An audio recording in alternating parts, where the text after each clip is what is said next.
Recognize Councilor Dumas.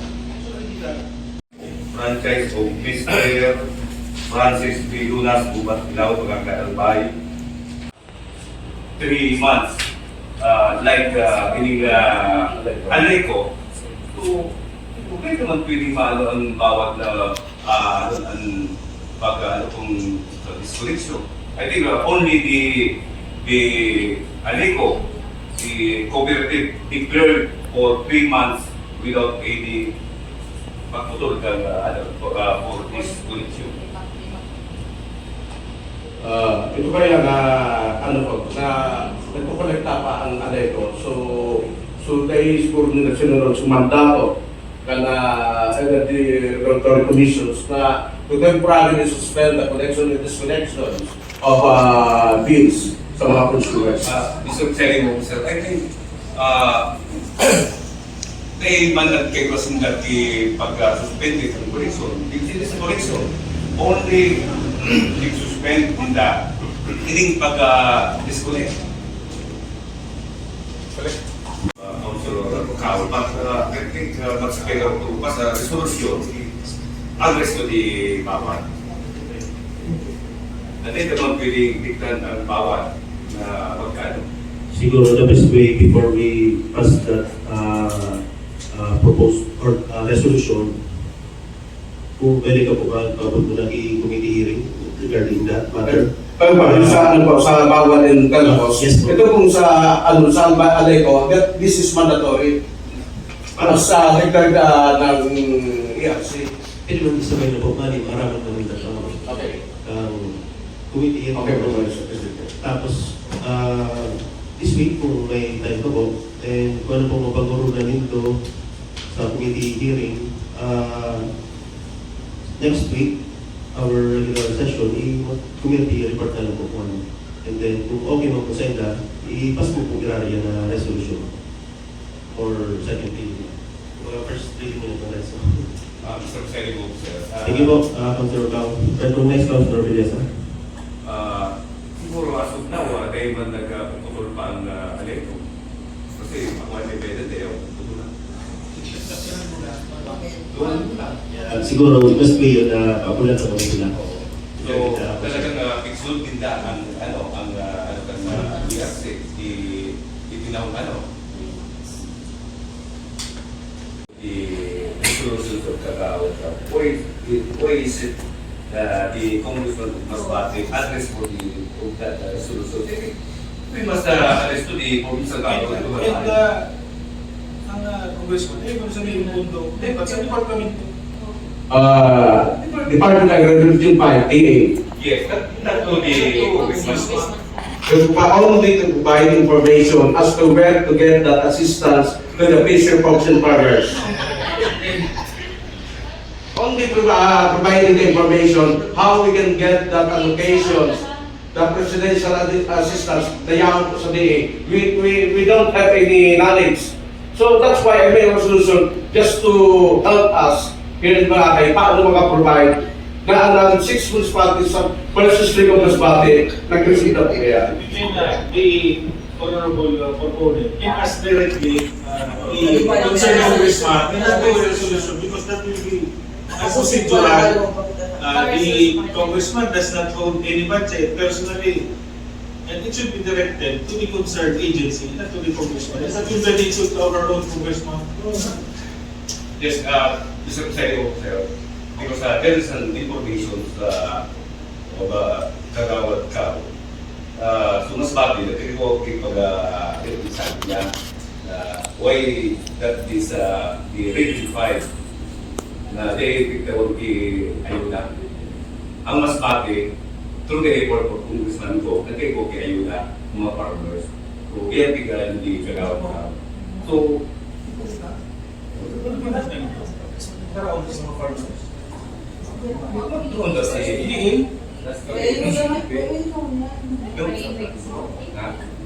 Kung ano si Congressman sila Salma. Pagkarang po ito na. Anong mga kaibahan ko dati, dapat alam talaga sa MAU. So, I think we should Bakok sa makaka, hindi isip ang si Prado. I think it's going to say the officer, unsuccessfully reviewed by the delegation to the including Palawan Cow, tanataan in first district, they take what we call to si Arcanay.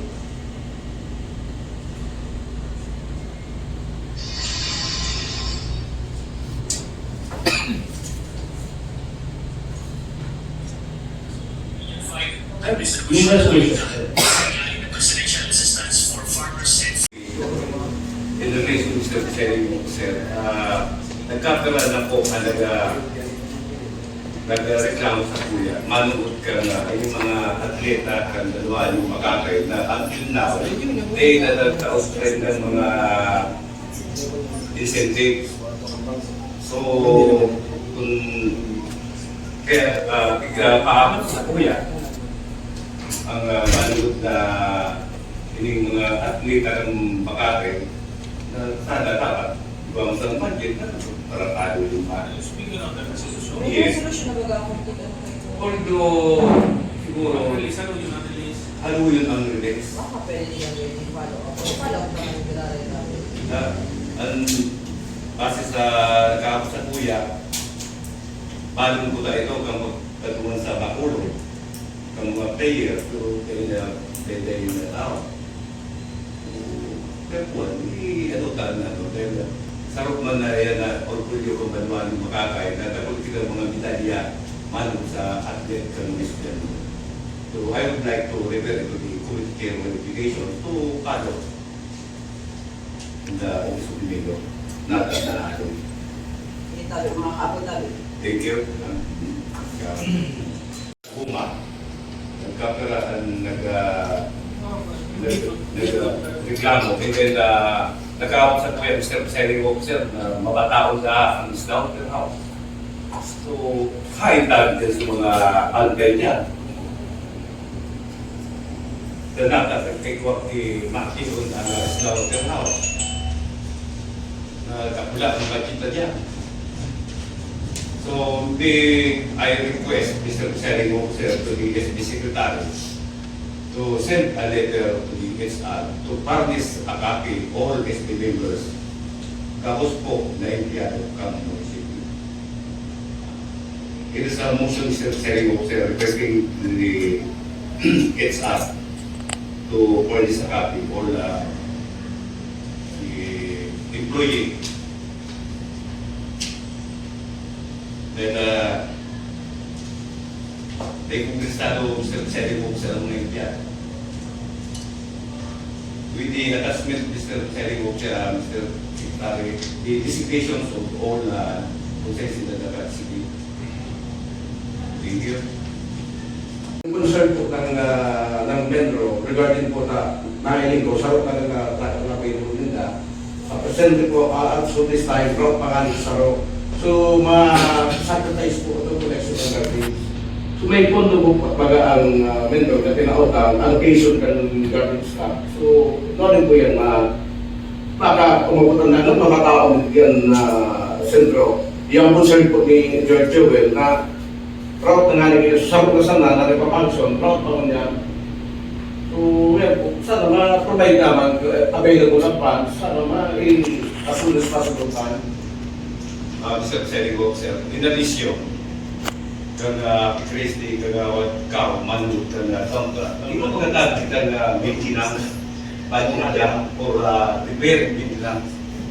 Then, ang nahilig lang Mr. Presiding Officer mo niya, sarap na lang na truck. Wala ko, I don't know kung tigrintan niya. Hindi ko alam kung tigrintan na. Kung halimbawa Mr. Presiding Officer, tigrintan ang munisipyo, dapat kita magka-renta kaya. Dati ko kita na budget sa repair and maintenance. Kung gawos na vehikulo sa munisipyo. Para pag-repair na lang, di na-repair.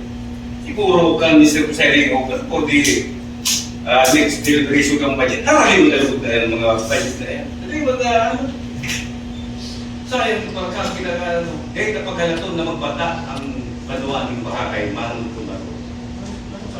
Siguro next session, ay bitara sa tabi ang mga Dahil sinuwards ko kasi sa nikutuan ng And also, agri na Mr. Presiding Officer, the representative coming from the council. Bureau, nakaipon magsipag sila na yan. Simpleng pakaray, pakaray. Yes, kasi bada araling ng testa, ikis na nakikitang termix truck na magkakot ng basura. Sigurado, pulo ng basura ka ng So, kaya, nag-deliver kita doon sa Eurovision. Ito po ah. ikuha sa banang. Pero nagkakapag-isra ko na lang. Ang kapla. Aray, gusto mga salita. So, yelo, puti. Nakalimutan mo sa mga timetable ka sa mga PCLF. And also, Sugas na.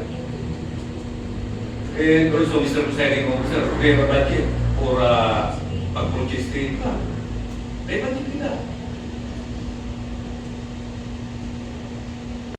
Representatives, regarding po sila na it's about time na i-upgrade naman nilang servisyo. They must not concentrate only in distribution line. Alalaman nila ang yung storage ng water. Pakulang pag-store sila, magharap ng ibang source pati tubig. Mahiling kulang na may ibang market na iba na dahil po naman sa MDC, may alokasyon po na para sa patubig sa Punga. Puran din daw, wala na hiling na improvement. So, papunata po nila na kung kalaman sila, do not concentrate on distribution dahil, but in addition to that, mag-provide man sila ng water storage. Mr. Presiding Officer, actually, ano yung na problema? Ano yung problema na yan? Doon ko kami ko sa tuyang, bago na sa hindi na public station. Tapos so, puro na kay Mayor Sinong. Anong na ito? Ano yung hindi na?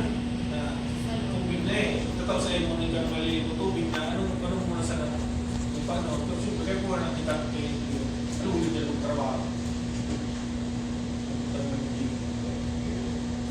During my repair, mga sakripisyo, ano sila na magsalod na naman may higit na naman ang linya. So they nagbabago na style kan bawat. So panghalap nila may dakuno na source ng tubig ang bahay. Dahil lang nila na nagagamit maray. Dati sa mga tribe, pwede mag-drone sila na pwede maging garang ko ng LGU. Of the record, Mr. Presiding Officer, kung daw problema na.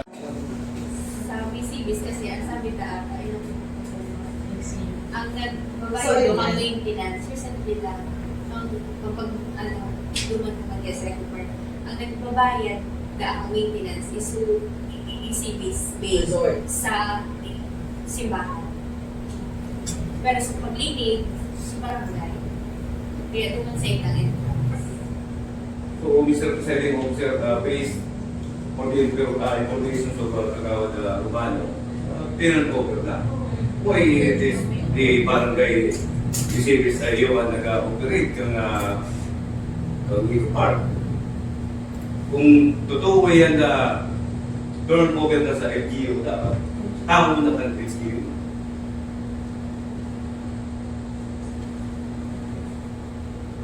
At barangay PCBs sa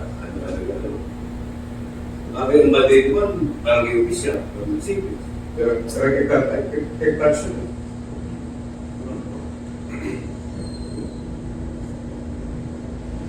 So, another research, yung si Engineer Cambao, kakapagite, yung nandito sila po sa Menro regarding dun sa abandoned sa Banal, because yung survey done, niya po sa engineering, ay provide niya naman sa Menro yan, nalik makaano, ka-rehabilitation regarding dun sa abandoned site.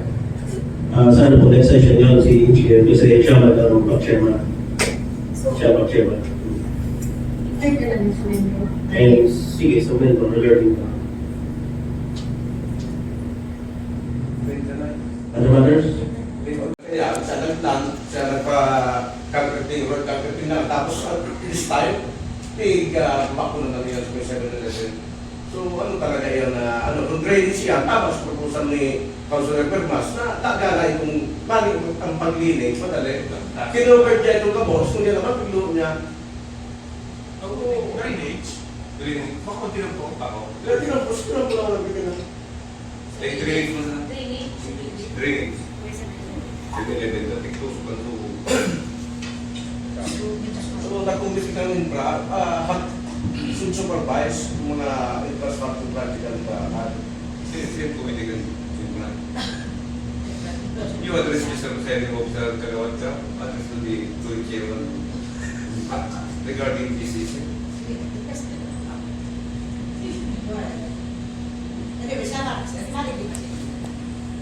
science with bata. Kung itong ginamit na pondo, itong pagpapato niya ngayon, ginamit niya pag-repair ng CR, gusto kayo maintindihan ka. Pero hindi yung rational, dahil kumain ang logic na dahil pangalan ng isang taon itong road conducting, inano naman, pagdagong bansa, naman sa proposal, pag isang mga bayan, na kung pwede bansa na, kung paglinig, kung drainage, itong may bakal na pwedeng answer na lang. Ang design dito sa tulad ng mga kalay, hindi mo ma-maintain. Sarado. In-accept niya baga, ang nakaaging session na ano siya, sabi niya, ang barangay projects drainage, yaon na sa for estimation na lang. Gusto sabihin, na si may master plan sa doon, dahil masunod, na dahil ang barangay na, for estimation na lang. Kaya ako dapat tawag kaya, dapat masunod ang master plan ng munisipyo bago niya perman itong mga project ng barangay. Kaya inako niya na hindi maabot na pangon, permi ng catch basin pagka may ulan, permi ang market side. Ang panahon, hindi na, kung sa may gitumas na, may nakula akong dyan na kanal, pero bigyan luwasan kang halit sa Barangay side. Yaw pa ito. Yaw pa ito. Pero may platform ng project dyan. Ang panahon, luwasan dyan eh. May likod kang kawan, pero may flood control project dyan. Going to Punaso.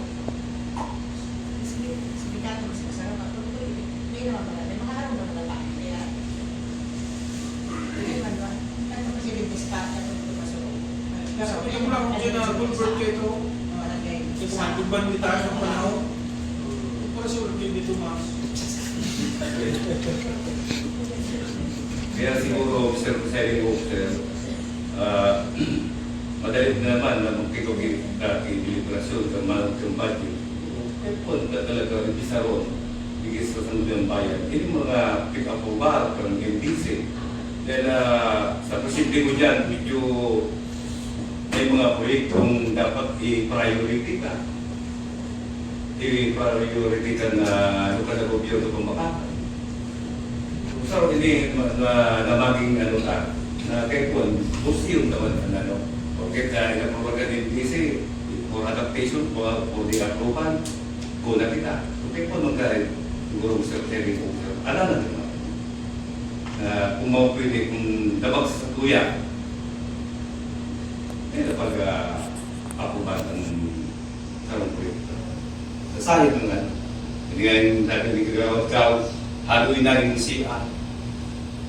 Pero halaga na hiring ko sa sharing ko sa munyang, dahil ka lang ang TikTok pag-prove na po kasi pabukasan na lang. Hindi sa 7-Eleven. 7-Eleven. Okay, yung solution. Ang nahiring ko doon mga meters na ito. Katalin mismo sa 7-Eleven. 7-Eleven.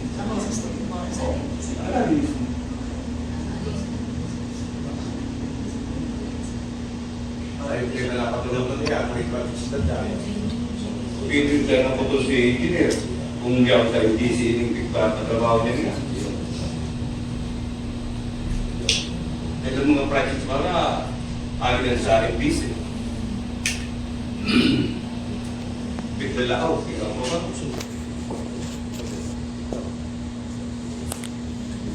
Mga kapusan na siguro sa next session na lang para masibag.